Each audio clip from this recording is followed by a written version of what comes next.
So, when was the last time you went on a journey? I tend to think of a journey as some grand transformative experience that changes who we are and how we view the world around us. That might be an exaggerated definition, but I think it fits the term perfectly. A journey could be something as simple as going off to college, starting a new job, maybe a new relationship, even jumping into a new exercise routine or learning a new hobby. Whatever the journey may be, it will never be as important as the reason why you took it. We go on journeys when we need a change in our lives, a change of scenery, a change in mental health, a change in physical appearance, a change in direction. Whenever we're dissatisfied with some aspect of our life, we take a journey to find the answers of how to fix that issue. And though we have an end goal in mind, oftentimes we end up finding things we never knew that we were missing. Michiko and Hatchin is the story of two lost and wayward souls journeying together in search of one man that they believe they need to find. But what they find along the way is much more valuable. I should start out this review by saying up front that I have very conflicting feelings about Michiko and Hatchin. While I do like the show and have watched it multiple times now, I can't say that I love it or that it's not deeply flawed in certain areas. When you have a show that was written and created by the same people who wrote and created masterpieces like Cowboy Bebop, Samurai Champloo, and Lupin III, you have a pretty high bar to reach, and I'm just not sure that Michiko and Hatchin ever quite gets there.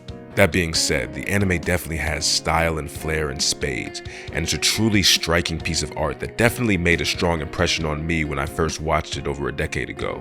From the flamboyant South American setting to the abundance of dark-skinned and ethnically ambiguous characters, not to mention the incredible jazzy soundtrack and mostly female-led cast, this show is unique as fuck and it's dripping with originality and creativity. I really love how Michiko and Hatchin have different fits in pretty much every episode. And despite the variety in their clothing, all of their outfits still speak to who they both are as individuals. There are other anime series with similar aesthetics to Michiko and Hatchin like Black Lagoon, Gangsta, Samurai Champloo, etc. But none of those series come together in such a unique and refreshing package like Michiko and Hatchin.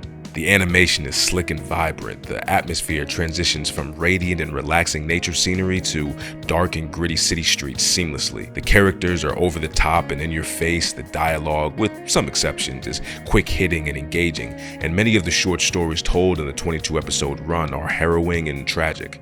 This show will rarely, if ever, get your blood pumping with a Demon Slayer level tournament fight that lasts 5 episodes and blinds you with the flashiest, craziest animations you've ever seen, but that's not really its objective.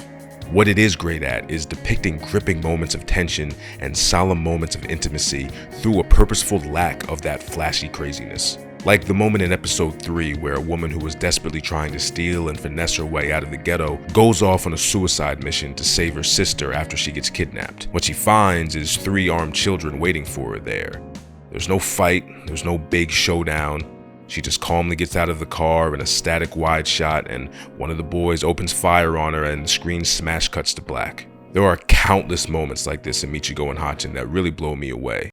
And in many ways, these are the most memorable moments in the series for me. I actually think that the best aspect of the show is the relationship between Michiko and Hatchin. Michiko being the brash and unpredictable powder keg with big dreams and delusions about love and living an endlessly exciting lifestyle.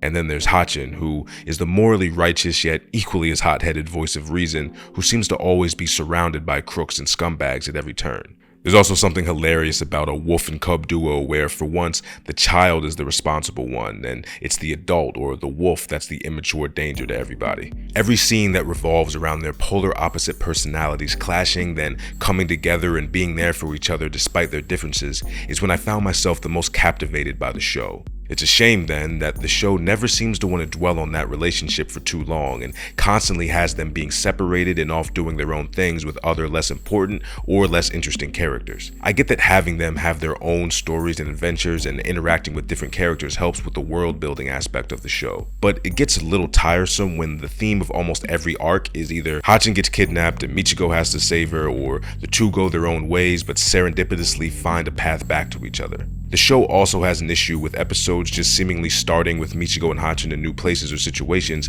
without giving the viewer a clear sense of how they got there or why they're there in the first place. A lot of the show feels aimless.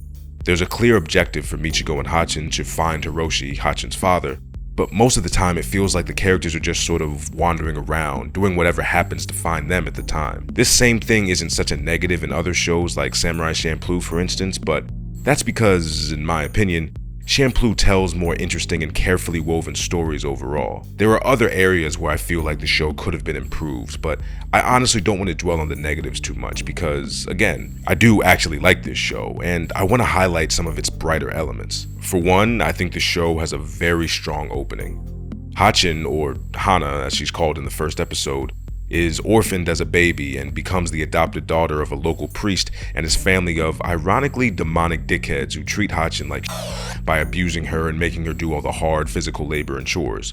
Basically, they treat her like Harry Potter's family treated him. Anyway, after about 9 years of this torture, her prayers for freedom are finally answered by her knight in shining armor, Michiko Melandro, an escaped convict on the run from the authorities with one goal in mind: find the love of her life, Hiroshi Morenos.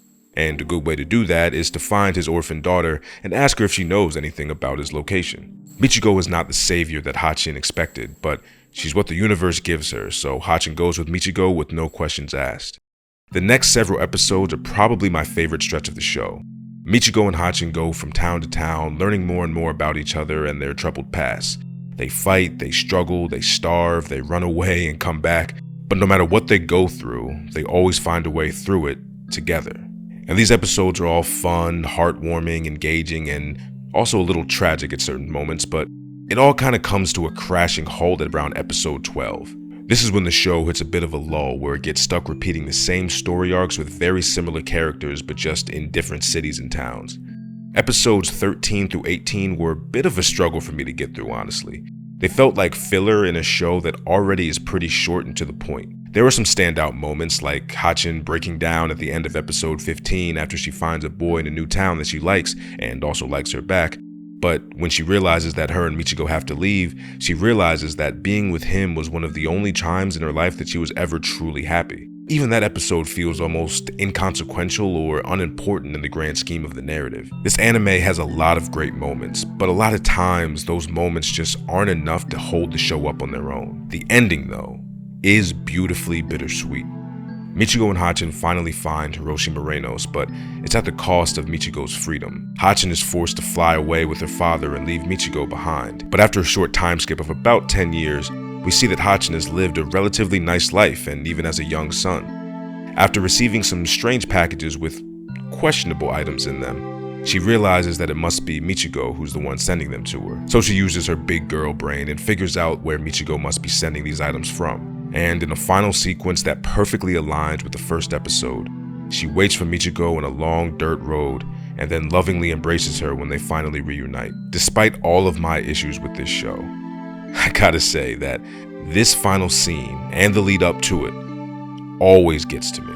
I made a video a while ago about the ending of the Death Note anime and how I thought it was a perfect capstone to an already great story. Well, the Michiko and Hatchin ending is a beautiful capstone that saves a previously disappointing story. All of the previous shortcomings and failures just seem to get washed away in my mind when I watch that final moment of the finale. There's a lot more that I can mention about this anime regarding the background plot involving a gang war between Monstro and Phantasma, and how characters like Satoshi Batista and Shinsuke represent an endless cycle of greed and power that seems to happen in the ghetto. But in this video, I just wanted to focus on the main characters, Michiko and Hatchin, and how their 22 episode journey inspired me and many others who enjoy this show to begin journeys of our own. Michiko and Hatchin is an amazingly unique and refreshing show that I definitely recommend to anyone who's looking for something different than the usual run-of-the-mill anime garbage we get fed on a daily basis. Trust me, this is a good one.